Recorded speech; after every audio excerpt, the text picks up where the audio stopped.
সালামু আলাইকুম ওরহমতুল্লাহি ওবরকাত।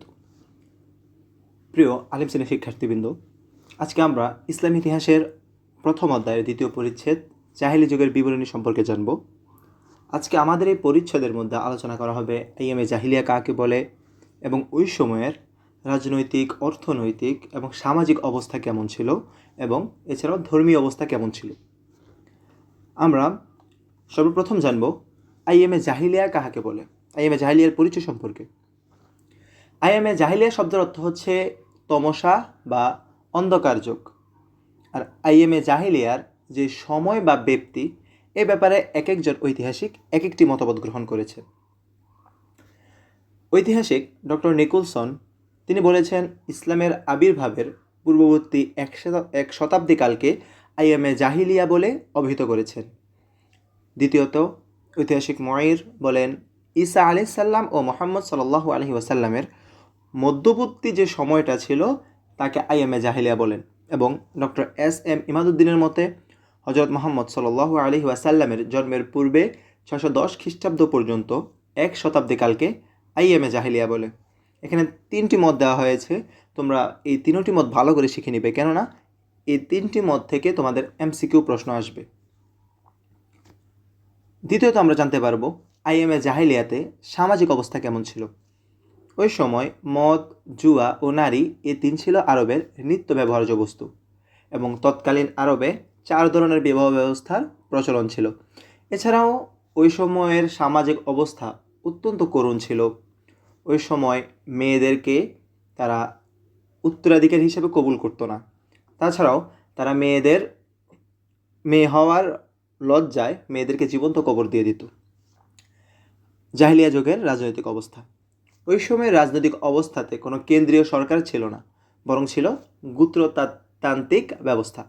আরবিতে গোত্রকে কাবিলা বলা হয়, আর গোত্রের যে বিভক্ত অংশগুলো আছে তাকে একত্রে কওম বলা হয়। কখনো কখনো কতিপয় গোত্রগুলো মিলে সহাবস্থানের জন্য বন্ধুত্বপূর্ণ চুক্তি সম্পাদন করত। এসব চুক্তিকে আল আহনাব বা মৈত্রী চুক্তি বলা হয়। সাধারণত জাহিলিয়া যুগের গোত্রগুলো পরস্পরের মধ্যে সর্বদাই দ্বন্দ্ব এবং যুদ্ধবিগ্রহে লিপ্ত থাকত।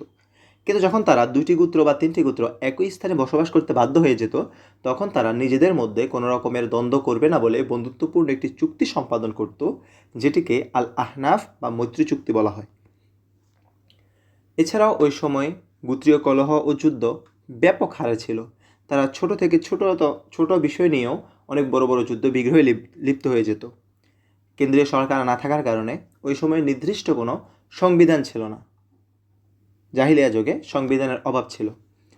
আর আইয়ামে জাহিলিয়ার সামাজিক এবং রাজনৈতিক ব্যবস্থার মধ্যে যে একটা কমন বিষয় ছিল, সেটি হচ্ছে জোর যার মুল্লুক তার এই নীতি। ওই সময় যার যত ক্ষমতা আছে সেই সমাজের মধ্যে মানুষেরকে তত নিপীড়ন করত, তত নির্যাতন করত। আর যারা একটু কম ক্ষমতাবান তারা সবসময় সূচিত হতো। ওই সময় ন্যায় বিচার ছিল না। এমন ছিল না যে যারা কম ক্ষমতাবান তারাও সমাজের কোনো একটি কাজে তাদের অংশগ্রহণ রাখবে, তারা উপস্থিত থাকবে, এটা ছিল না। জঙ্গে বাসুস, এই পূর্বে আমরা বলেছিলাম যে ওই সময় গোত্রীয় কলহ লেগে যেত, যুদ্ধ লেগে যেত ছোট ছোট বিষয়ে।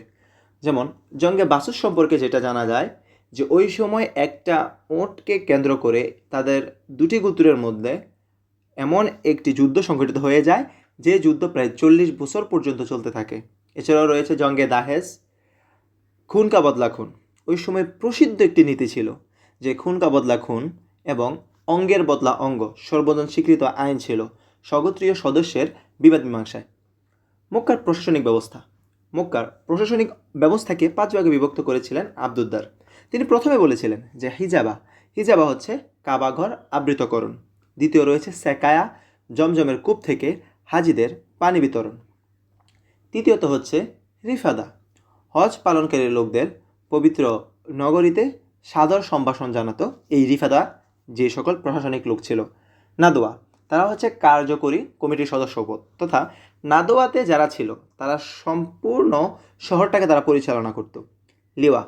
লিওয়ার কাজ ছিল যুদ্ধবিগ্রহের সময় বা বিভিন্ন ক্ষেত্রে পতাকা উত্তোলন করত।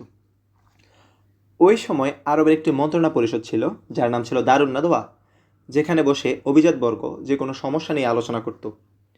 তেমনিভাবে আবু জাহেল এবং আবু লাহাবের মতন কুখ্যাত ব্যক্তিরাও রাসূল করিম সাল্লাল্লাহু আলাইহি সাল্লামকে হত্যা করার জন্য এই দারুন নাদওয়াতে বসেই পরামর্শ করেছিল। এখন আমরা আসি জাহেলিয়া যুগের ধর্মীয় অবস্থা সম্পর্কে।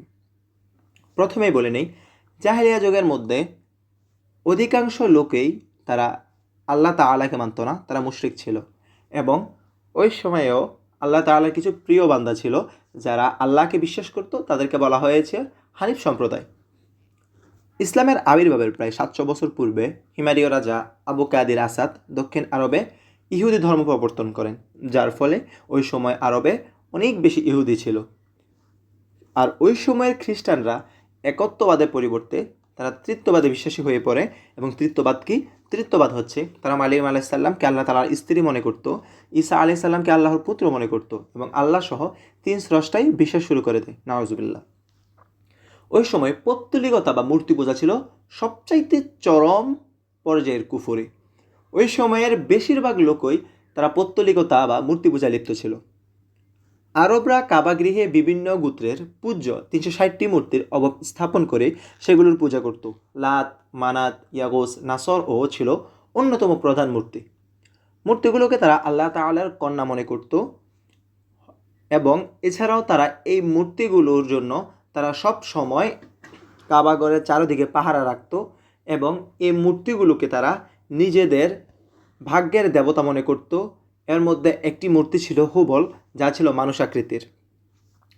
ওই সময় হজ পালন, জাহেলিয়া যুগে আরব সমাজে কাবাগৃহে হজ পালন পূর্ণম একটি কাজ বলে তারা বিবেচনা করত। আরব সমাজে কাবাগৃহে হজ পালন পূর্ণমে মনে করত। এ কারণে আরবে একাংশ বেহায়াপনা এত চরমে উঠেছিল যে নারী পুরুষ উলঙ্গ হয়ে কাবার চারদিকে তাওয়াফ করত। জাহেলিয়া যুগের ব্যাংকিং ব্যবস্থা, আন্তর্জাতিক বাণিজ্যের সহায়ক হিসেবে তারা নিকাশঘর বা ক্লিয়ারিং হাউসের আবির্ভাব ঘটায়। এছাড়াও বলে নেই, ওই সময় অর্থনৈতিক অবস্থা ছিল অত্যন্ত চরম পর্যায়ে।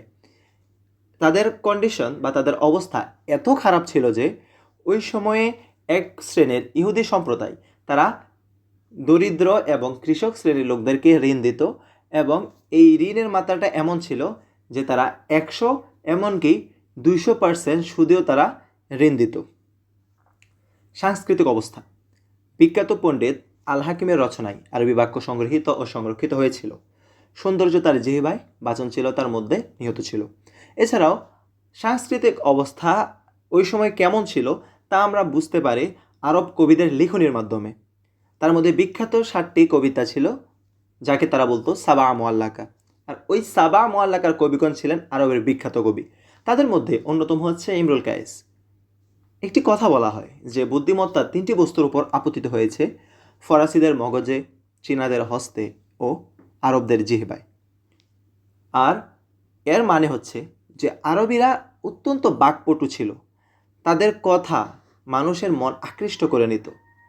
তাদের মেধা এত বেশি ছিল যে তারা জাহিলিয়া যুগে লিখনির ব্যবস্থা ছিল না, বরং বিশাল থেকে বিশালতর কবিতা তারা উত্তরাধিকারী সূত্রে মুখস্থ করে এসেছে। এছাড়াও তাদের যেই রচনার বিষয়বস্তু ছিল সেটা ছিল অশ্লীল এবং নারীদের দেহকে তারা বিকৃত করে তারা কবিতা লিখত। যুদ্ধবিগ্রহের মধ্যে উত্তেজনা বৃদ্ধির জন্য তারা কবিতা লিখত। তারা কাহার তোষামত করার জন্য কবিতা লিখত। এরকম অশ্লীল বিষয় নিয়ে তারা কবিতা লিখত। এ কারণে বলা হয়েছে জাহেলিয়া যুগের সাংস্কৃতিক অবস্থার মধ্যে অশ্লীল সংস্কৃতির বিকাশ ঘটেছে। এবার আমরা জেনে নেই ওই সময়ের বিখ্যাত সাবা মুআল্লাকা সম্পর্কে। সাবা মুআল্লাকা, এখানে মুআল্লাকা শব্দের অর্থ হচ্ছে ঝুলন্ত। আর এরকম 60টি কবিতা বা সাবা মুআল্লাকা সাহিত্য জগতে এক অমূল্য রত্ন হিসেবে বিবেচিত। ঐতিহাসিক পিকহিট্টি বলেন, কাব্যপ্রীতি ছিল আরব বেদুইনদের সাংস্কৃতিক সম্পদ। তিনি আরও বলেন, এই কাছেদাগুলো ছন্দ এবং বিশদ ব্যাখ্যার ক্ষেত্রে ইলিয়ড ও অডিসিকেও অতিক্রম করেছিল। জাহেলি যুগে প্রতি বছর নির্ধারিত সময়ে মক্কার অধরে উকাজ নামক একটি বাৎসরিক মেলা বসত। ঐতিহাসিক পিকহিট্টি উকাজের মেলাকে একাডেমিক ফ্রান্সাইসিস বলে তিনি অবহিত করেছিলেন। সর্বশেষ বলছি, এই জাহিলিয়া যুগের যে সারমর্ম, ওই সময় আমরা জাহিলিয়া যুগকে বলে থাকি অন্ধকার যুগ। যে সময় কোনো কেন্দ্রীয় সরকার ছিল না, যে সময় কোনো সংবিধান ছিল না, যে সময় সমাজে ন্যায় ছিল না, যে সময় সর্বদা অন্যায় এবং অশ্লীলতায় ছেয়েছিল, তাদের কুসংস্কার এত বেশি মাত্রায় পৌঁছে গিয়েছিল যে তারা মাটির মূর্তিগুলোকে তারা প্রভু মনে করত। তারা উলঙ্গ হয়ে তারা কাবাগরে তাওয়াফ করত। তারা ছোট্ট থেকে ছোট্টতর বিষয় নিয়ে একে অপরের সাথে যুদ্ধ বিগ্রহে লিপ্ত হয়ে যেত। তাদের অর্থনৈতিক অবস্থা ছিল অত্যন্ত করুণ। ওই সময় তারা সুদ এবং ঘোষ এত চরম পর্যায়ে পৌঁছে গিয়েছিল যে যাদের অর্থ সম্পদ একটু কম, তারা ওই সময় বেঁচে থেকেও মৃতের মতো ছিল। ওই সময় নারীদের অবস্থা ছিল সবচাইতে ভয়াবহ। যৌতুক প্রথা ছিল, নারীদেরকে উত্তরাধিকারী দিত না।